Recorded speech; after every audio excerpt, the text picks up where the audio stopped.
My name is Alfredo, and I've been working as a security guard for more than 10 years.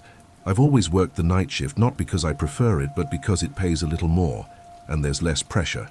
I'm used to solitude and silence, even the strange occurrences that sometimes happen in the early hours. However, what I experienced in a guard booth a few years ago still disturbs me to this day. It was a guard booth for a warehouse located on the outskirts of a small town in Texas. The warehouse was in a very isolated area, surrounded by fields and a road with little traffic at night. My job was simple. I logged the trucks arriving and leaving, spent hours monitoring the cameras, or killed time on my phone. There were no other guards. It was just me throughout the shift. Sometimes I got bored, but I preferred that to anything actually happening. That night, everything was normal with minimal activity, and only 1 or 2 trucks passed throughout the shift. It was around 2 a.m. when I decided to step out of the booth for a moment to stretch and get some fresh air. The cold was sharp, but it helped clear my head. While I was out there looking at the road, I saw someone walking on the other side. At first, I didn't think much of it.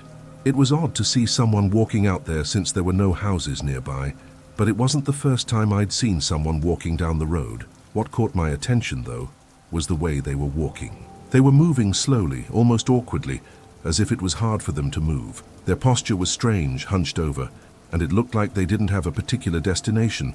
They were just walking aimlessly, drifting off without glancing in any direction. I watched them until they vanished into the darkness. I stood there for a moment, thinking about how odd it had been, but I dismissed it as just an intoxicated person and tried not to focus on it.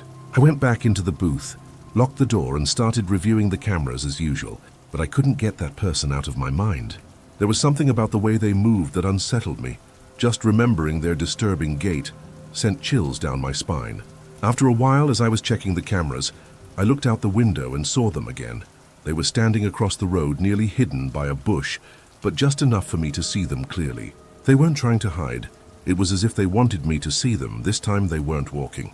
They were just standing there, staring directly at me. That was when real fear set in. The booth had a small window through which I could see outside, and it felt like their gaze was piercing through it. I couldn't understand why they were just standing there, staring at me without doing anything. They remained motionless for a while, as if waiting for something. I didn't know what to do. I stayed in front of the cameras, trying not to look directly at them. After a few minutes, they began to move, but instead of walking toward the road or retracing their steps, they moved into the bushes. Their movements were slow and mechanical. I watched them disappear into the foliage and darkness, and that was the last I thought I would see of them, or so I hoped. I tried to distract myself with the cameras and my phone, but I couldn't focus. Everything was eerily silent, even more so than usual. There were no sounds of crickets or the wind. It was as though the air itself had become heavy. Part of me hoped that person wouldn't come back, but another part of me couldn't stop wondering who they were and what they wanted. About 20 minutes later, just as I started to feel slightly calmer, someone knocked on the door. It was a soft knock, barely a tap. I froze. I was the only person in the warehouse, and I knew it was the same person I had seen on the other side of the road. Now they were just a few meters away from me, trying to get into the booth. I approached the door, but I didn't open it. I asked who it was, but there was no answer. The knocking came again, louder this time. My heart raced. Something was wrong. I tried to look through the window, but the angle didn't allow me to see who was there.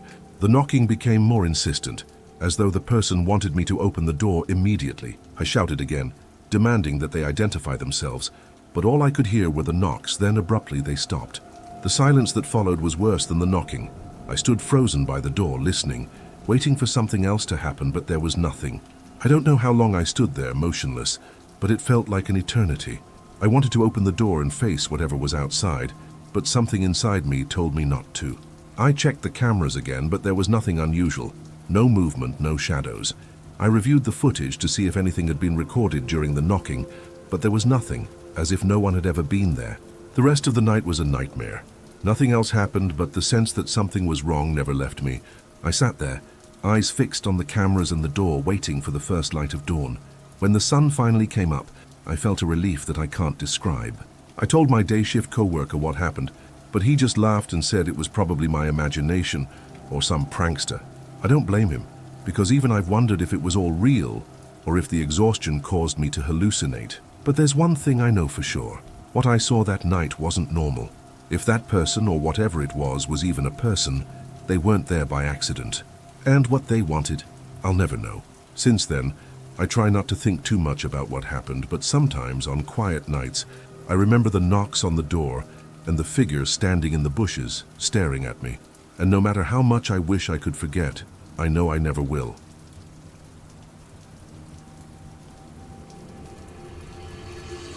My name is Eusebio, and I've worked on ranches my entire life, taking care of fields and animals. What happened to me a few years ago still leaves me thinking.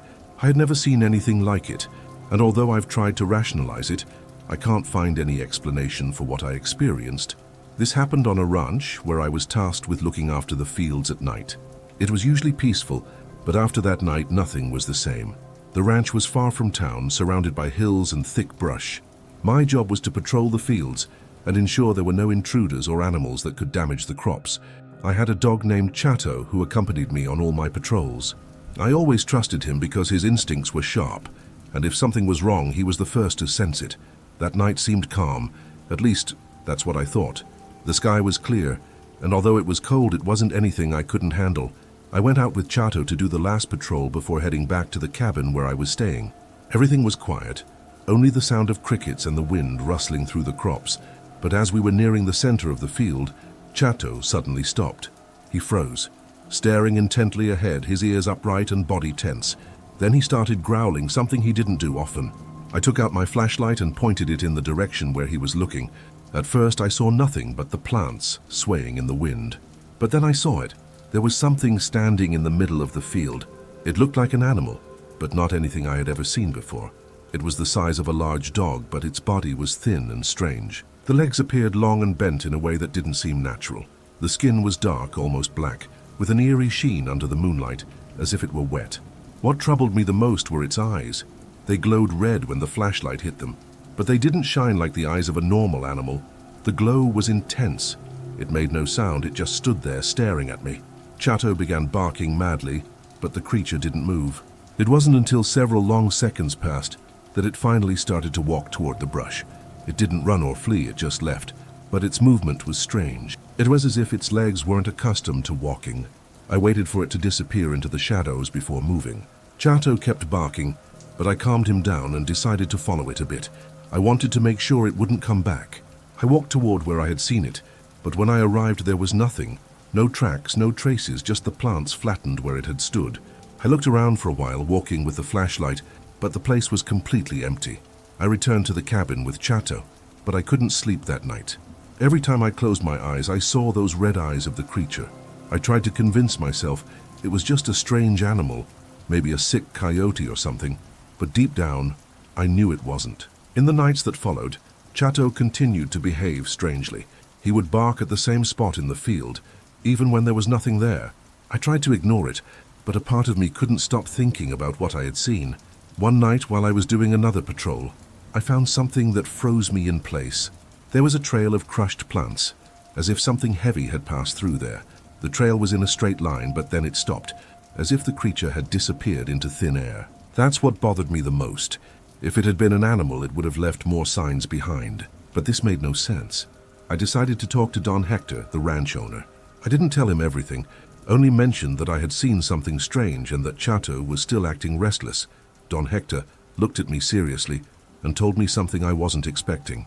He said that many years ago, his grandfather had spoken of a creature that appeared in the fields.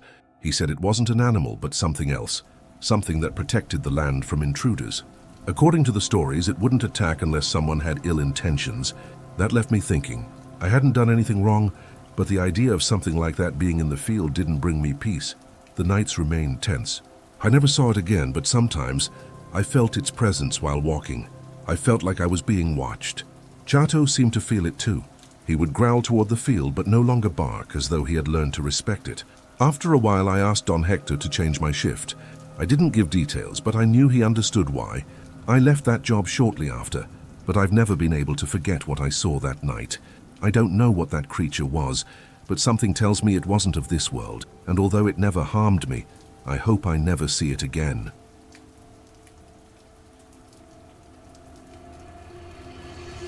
My name is Ricardo, and I've worked as a night watchman for several years. I've always been assigned to quiet places or buildings under renovation. It's not the most exciting job, but it pays the bills. I'm used to spending entire nights alone, just with a flashlight and walking around the premises. Although I've heard many strange stories, I never thought I would experience something like this. This happened a few years ago when I worked in an old building that used to be a hotel. The place was in the process of being converted into offices, but the renovations were slow, so only a couple of floors were in use, while the others were full of debris. My shift started at 8 p.m. and ended at 6 a.m. My job was simple: patrol the hallways, make sure there were no intruders, and stay in my booth the rest of the time. When I was hired, the building manager gave me a quick tour. He explained which areas were operational and which were not, and then he gave me a very specific warning. On the top floor, there was a locked room. He told me not to worry about it because it was full of asbestos and wasn't safe. He made it clear that I shouldn't try to open the door or even get too close to it. I didn't ask any more questions because I thought it was just a safety precaution. The first few weeks went smoothly. The nights were long, but I managed to pass the time by looking at my phone or reading something. I took my patrols slowly, and although the building was a bit eerie because of its age, I never felt scared. But that changed after a month. One night, while walking on the top floor, I heard a noise. It was a soft thud coming from the locked room.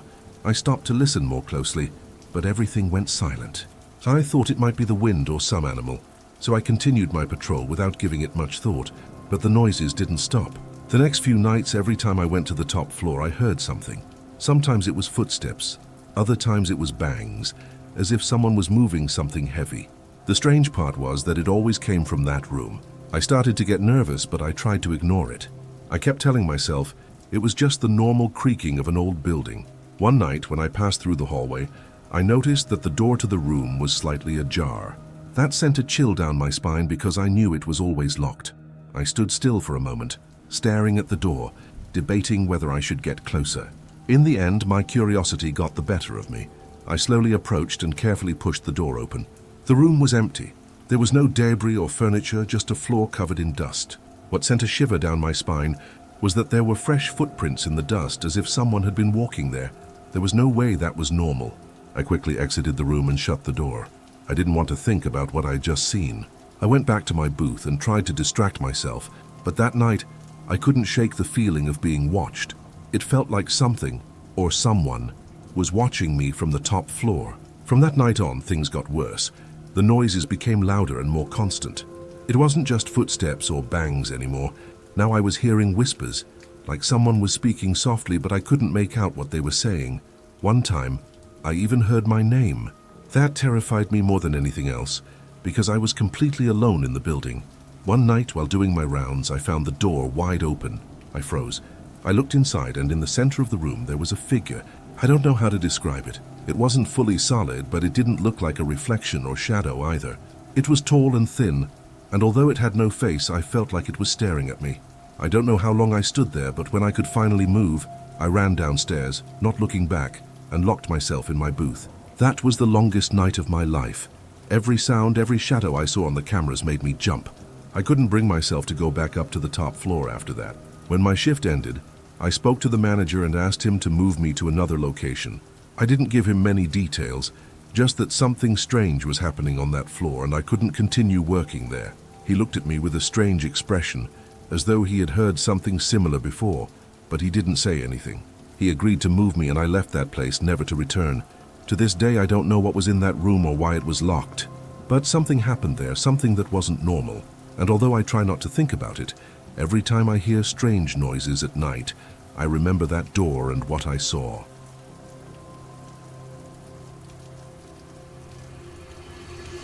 My name is Tomas, and I've worked as a night watchman for most of my life. It's not a job for everyone because not everyone can handle spending nights alone, just listening to noises and seeing shadows.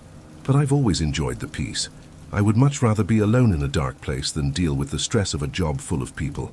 However, something happened to me a few years ago in an abandoned factory that continues to haunt me.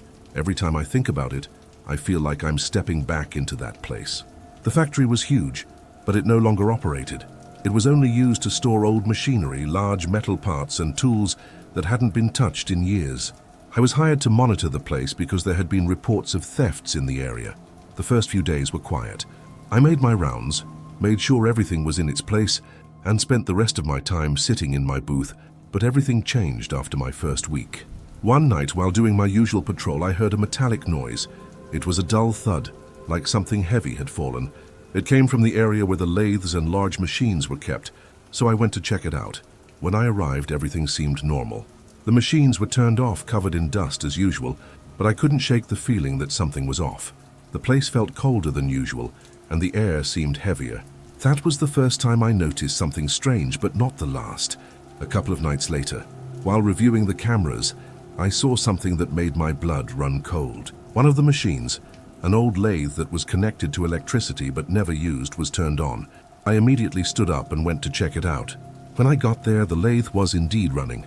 I turned it off and checked the controls, but there was no way it could have turned on by itself. I thought maybe someone else had access to the place, so I spent the rest of the night checking everything, but I found nothing. The next night, the same thing happened. The lathe turned on at the same time, as if someone were using it. This time, when I got close, I saw something that couldn't be explained. Next to the machine, there was an old rusty screwdriver placed in a way that seemed almost deliberate, as if someone had left it there on purpose. I picked it up but didn't think much of it. The next day, I found another tool next to the machine, an old hammer I hadn't seen there before. That's when I realized something wasn't right. I told the supervisor what had been happening. He looked at me seriously, like he was thinking about something, but then he laughed and told me not to worry. He said those machines were old and sometimes did strange things, and that it was probably nothing. He told me it was all in my head, and that maybe someone had left the tools there a long time ago. I knew that wasn't true. I had checked that area many times before, and I had never seen those tools. Besides, the fact that the lathe always turned on at the same time couldn't be a coincidence. One night, I decided to stay in the machine area to keep an eye on things. I took a chair and sat in front of the lathe, waiting for something to happen. At first, everything was silent, but soon after midnight, I started to feel something strange. It was like someone was there with me. I felt a presence, even though I couldn't see anything. The air became colder, and suddenly the lathe turned on. What I saw next still shakes me to my core. In the reflection of one of the machines, I saw a figure. It looked like a man, bent over the lathe, moving something with his hands. The figure had no face, only a shadow, but it was clear as day. I jumped up and tried to look directly at the machine, but there was no one there. The lathe was still running, and when I turned it off, the reflection disappeared. That was the last time I tried to confront what was happening. The following nights, I kept hearing noises and seeing things on the cameras, but I stayed away from the machine area. Once, I even saw greasy handprints on the lathe, as if someone had been using it, but I knew that wasn't possible. No one else had access to the place. The next day, while talking to the day shift guard, I decided to tell him what I had seen. His face changed immediately. He asked me if I had heard about an accident that had happened years ago. According to him, a worker had died on that same lathe. He had been adjusting a part when the machine suddenly turned on and caught him. The screwdriver he was using was left there as a reminder of what happened. After that, the factory closed and the machines were never used again. Everything clicked into place. The tools that kept appearing by the machine weren't a coincidence. It was as if that presence was trying to repeat what had happened, trapped in that place, unable to move on. I couldn't keep working there with the noises, the tools that kept appearing, and that figure. My mind couldn't take it anymore. After weeks of sleepless nights and constantly feeling watched, I decided to quit. I told the supervisor that I couldn't work there anymore, that something was wrong with that place. I didn't give him any details because I knew he wouldn't believe me, but I didn't care. I left that factory and never returned. To this day, I still think about what happened. Maybe it was exhaustion, or maybe something truly is there, something I couldn't understand. I don't know what that figure wanted, but one thing is clear: it wasn't of this world.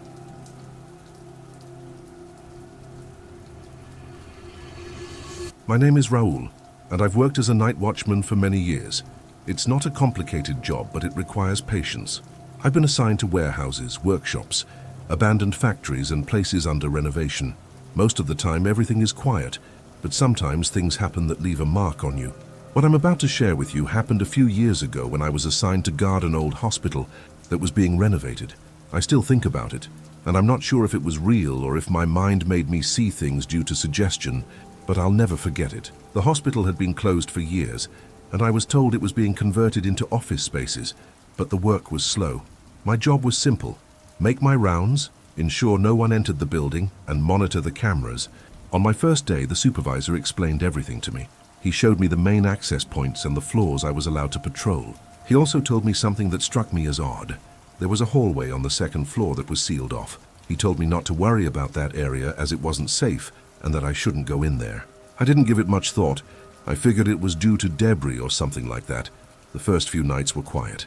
The place was huge, dark and silent, like all abandoned buildings. I made my rounds every 2 hours and spent the rest of the time in the booth, checking the cameras or looking at my phone. I didn't hear any strange noises or see anything out of place. Everything seemed normal, but there was something about that hospital that felt off, like the air was heavier than usual. I tried to shake it off. After all, it was just an old building. One night, while reviewing the cameras, I noticed something strange on one of the cameras on the second floor.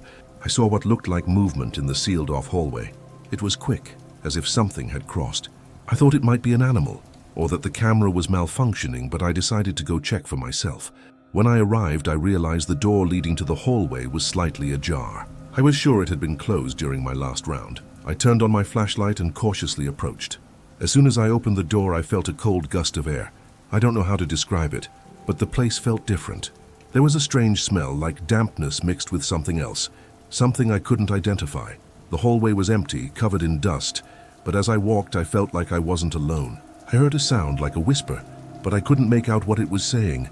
I froze, trying to listen more carefully, but there was nothing. I decided to leave and close the door. I told myself not to worry about it, but something kept nagging at me. That night, I couldn't focus. I kept reviewing the cameras over and over again. That's when I saw it. On the camera pointing to the hallway, there was something moving. It wasn't an adult, it looked like a child. It was walking slowly, almost as if exploring. I was frozen. What was a child doing there? I thought about calling someone, but what could I say? That I saw a child in an abandoned hospital at 3 a.m. I stood up and went to check again, but when I got there, there was nothing, just silence. From that night on, things started getting weirder.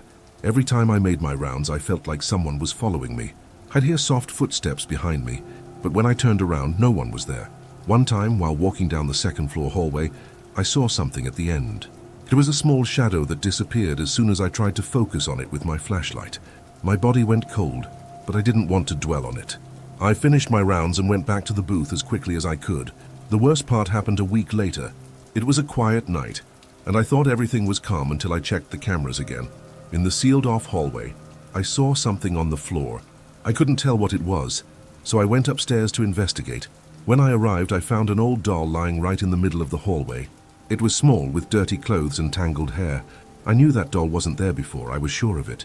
I picked it up and took it back to the booth, thinking that maybe someone from the renovation team had left it by accident.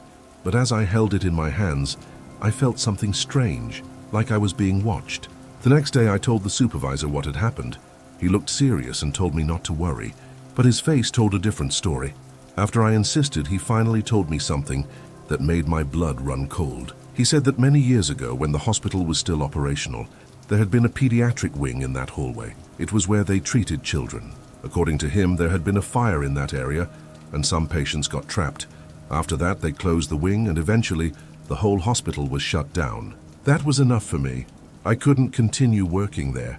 That night, before my shift ended, I decided to do one last round. Everything was calm until I got back to the booth and heard something on my radio. It was a weak noise, like static, but then it turned into laughter.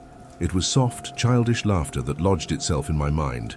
I immediately turned off the radio and stood still, feeling like something was right behind me. I didn't have the courage to look. When my replacement arrived, I left immediately without explaining anything. I never went back to that hospital, and I never wanted to know more about what had happened there. But every time I hear a child's laughter in a lonely place, I feel the same chill I felt that night. Some things are better left unexplained, and what happened in that hospital is one of them. And those were today's stories. Have you ever heard any stories similar to the ones told today? Let me know in the comments which of the 5 stories caught your attention the most. If you liked it, don't forget to like and get ready, because in the next video, I'll bring more disturbing stories.